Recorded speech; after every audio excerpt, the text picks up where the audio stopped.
அஸ்ஸலாமு அலைக்கும் வரஹமத்துல்லாஹி தஆலா பரகாத்துஹு. ரமலான் மாதத்தில் கட்டாயம் நம்ம எல்லாருமே நோன்பு வைப்போம். ஆனால் சில ரீசன்ஸ்க்காக சில பேர் பர்ச்சேஸ் பண்ணுறதுக்காக போவாங்க. அப்போது அங்கே இப்போ ஒரு ஃபேமிலியில் 10 பேர் இருக்காங்கன்னா அவங்க எல்லாருக்குமே சேர்த்து பர்ச்சேசிங் முடிச்சுட்டு வந்துடுவாங்க. ஸோ அந்த மாதிரி நேரங்களில் நம்மளுக்கு நோன்பு வச்சுக்கிட்டு போய் பார்க்க முடியாது அப்படின்னு சிலர் நினைக்கலாம். அந்த ஒரு ரீசனுக்காக நோன்பு வைக்காமல் இருக்காதீங்க. எப்படியோ நோன்பு வச்சு முடிச்சிட்டோம் அந்த மாதிரியான கேப்பில் போங்க. இல்லை உங்களுக்கு ஷெட்யூல் பண்ண கரெக்டாக இருக்குமோ, நோன்பு திறக்க போகிறோன்னா ஈவினிங் அசர் தொழுதுட்டு போனோம் அப்படின்னா நம்ம பர்ச்சேசிங் முடிச்சுட்டு அப்படியே நோன்பு திறந்துட்டு அதுக்கப்புறமும் பேலன்ஸ் இருக்கிற பர்ச்சேசிங் முடிச்சுட்டு தராஃபியா தொழுவ வந்துடணும் அப்படிங்கிற மாதிரி பிளானோட போங்க.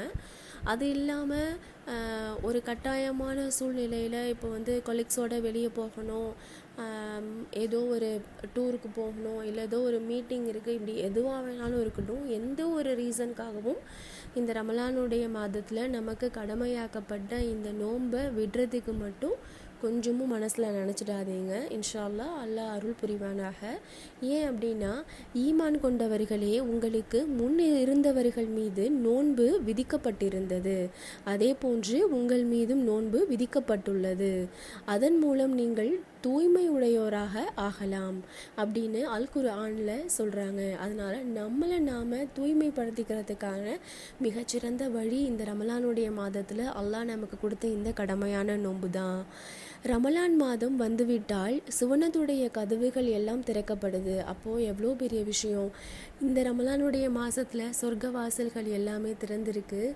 நாம் இந்த பரக்கத் நிறைந்த இந்த ரொம்ப பெரிய சிறந்த மாதத்தை அல்லாஹ் நமக்கு கொடுத்துருக்குறாங்க. இந்த மாதிரியான நோன்புகள் சிலருக்கு வைக்க முடியாமல் போகலாம், உடல் நலம் சரியில்லாமல் இருந்திருக்கலாம். அவங்கெல்லாம் எவ்வளோ கஷ்டப்படுவாங்க மனசார, நம்மளால் அல்லாஹ்க்காக நோன்பு வைக்க முடியலையே, அல்லாஹ் கடமையாக்கி வைக்கப்பட்ட இந்த நோன்பை நம்மளால் வைக்க முடியலையேன்னு எவ்வளோ கஷ்டப்படுவாங்க.